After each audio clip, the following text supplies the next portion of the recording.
Hello student, welcome है आपका हमारे चैनल में। आज हम लोग देखेंगे linear partial differential equation with constant coefficient. ये वाला चैप्टर हम लोग स्टार्ट करने वाले हैं। ओके एंड इसके क्वेश्चंस भी हम लोग सॉल्व करेंगे, किस तरीके से इसके क्वेश्चन किए जाते हैं। इससे पहले हम कहना चाहेंगे कि अगर आपने हमारा चैनल सब्सक्राइब नहीं किया है तो इसको सब्सक्राइब कर लीजिए और इसे शेयर भी कर दीजिए। ओके, क्योंकि आपके ये टॉपिक से रिलेटेड क्वेश्चंस और चैप्टर्स मैं पढ़ाती रहती हूँ और हमारे चैनल पे अपलोड होते रहते हैं, इसलिए आप इसे देखना बिल्कुल ना भूलें। ओके, आते हैं हमारे टॉपिक पे। तो आज हम लोग ये पढ़ेंगे linear partial differential equation with constant coefficient, ये वाला चैप्टर पढ़ेंगे। बीएससी का पार्ट है ये। ओके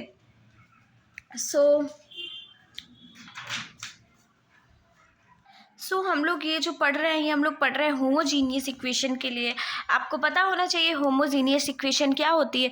होमोजीनियस इक्वेशन होती है जिसकी जो होल पावर हो वो सेम होनी चाहिए। ओके, जैसे हम लोग यहाँ पे डी की पावर देखेंगे तो n है, यहाँ पे डी की पावर n-1 है, लेकिन डी डैश भी है, तो यहाँ पे पूरी पावर क्या हो गई n। यहाँ पे भी पूरी पावर n है, ठीक है, यहाँ पे भी पूरी पावर n है।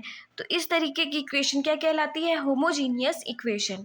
ओके, अब हम लोग ये देखेंगे कि हम लोग इस होमोजीनियस इक्वेशन को, क्योंकि हम लोग को आएगा यही होमोजीनियस इक्वेशन सॉल्व करने के लिए, तो हम लोग इस होमोजीनियस इक्वेशन को कैसे सॉल्व करेंगे।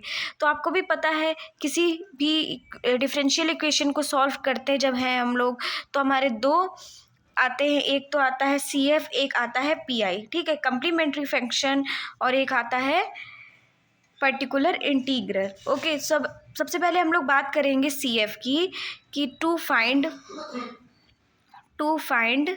CF यानी कम्प्लीमेंट्री फंक्शन। ओके, सबसे पहले ये हम लोग को डिफरेंशियल इक्वेशन दी होती है, फिर हम लोग इसकी ऑक्सिलरी इक्वेशन निकालते हैं। इस तरीके से लिखते हैं ऑक्सिलरी इक्वेशन। ऑक्सिलरी इक्वेशन में हम लोग जो d होता है उसकी जगह क्या लिखते हैं m, और d डैश की जगह क्या लिखते हैं 1।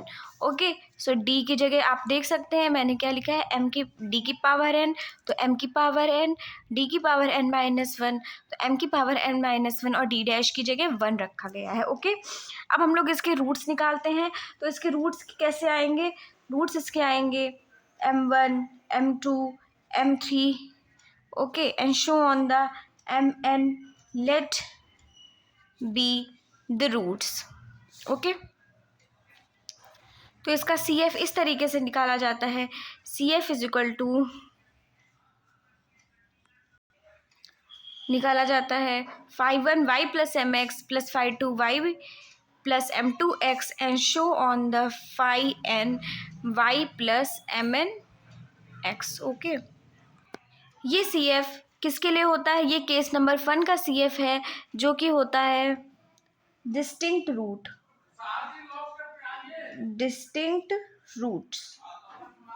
ओके, इसके बाद ये किसके लिए फॉर्मूला होता है, डिस्टिंक्ट रूट के लिए। और ये केस नंबर 2 हमारा होता है फॉर रिपीटेड रूट्स, यानी एक ही रूट्स बार बार जब रिपीट होते हैं तब ये हमारा फॉर्मूला होता है। अब हम इस दोनों पे क्वेश्चंस करके दिखाएंगे।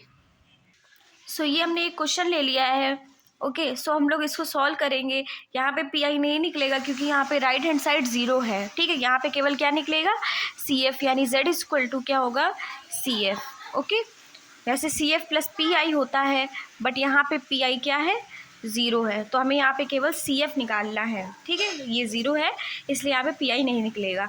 ओके, अब हम लोग जैसे ये हम लोग को दिया गया है, तो ये हम लोगों को f of d, d dash ये दिया गया है।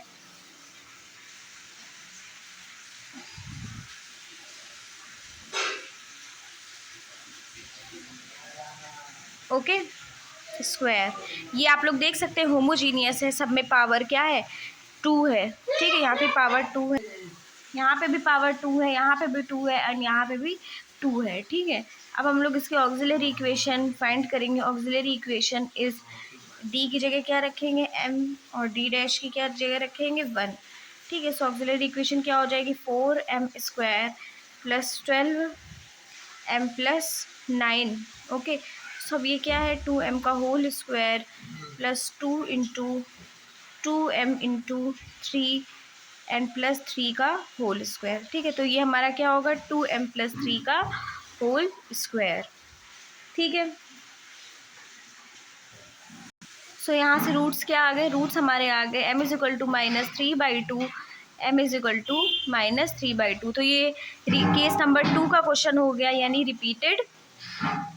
रिपीटेड रूट्स वाला हो गया। तो रिपीटेड रूट्स में हम लोग CF कैसे निकालते हैं, 5y + mx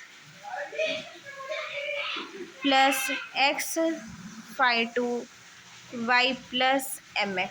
ओके, सो यहाँ पे क्या हो जाएगा, CF y1, सो यहाँ पे क्या हो जाएगा, y-3/2x एंड y-3/2x। ओके, अब हम लोग एक केस नंबर फर्स्ट का क्वेश्चन ले लेंगे। ओके, यही हम लोग का फाइनल आंसर हो जाएगा। ठीक, z=5 y-3/2x + x 5 y-3/2x। I hope आपको समझ में आ गया होगा। सो एक ये हम लोग को क्वेश्चन दिया गया है, इसमें f(d), d' हम लोग को क्या दिया है, 2d² + 5d + 2d²। ठीक है, ऑक्सिलरी इक्वेशन क्या हो जाएगी, d की जगह m रखेंगे एंड d' की जगह 1 रखेंगे, 2m² + 5m + 2। यहाँ से क्या हो जाएगा, 2m² + 4m + m + 2। तो यहाँ से हो जाएगा 2m + 2 + 1 m + 2 m + 2 2m + 1 m = -2 m = -1/2। Okay, सो इसके 2 रूट्स आ गए, डिस्टिंक्ट रूट है, आप लोग देख सकते हैं। तो केस नंबर 1 वाला हमारा CF लगेगा। सो CF क्या हो जाएगा, CF = 5 y -2x + 5 y -1/2x। ठीक है, यही हम लोग का फाइनल आंसर हो जाएगा, y1 5 -2x + 5 y -1/2x। Okay, so I hope आपको समझ में आ गया होगा। Thanks for watching.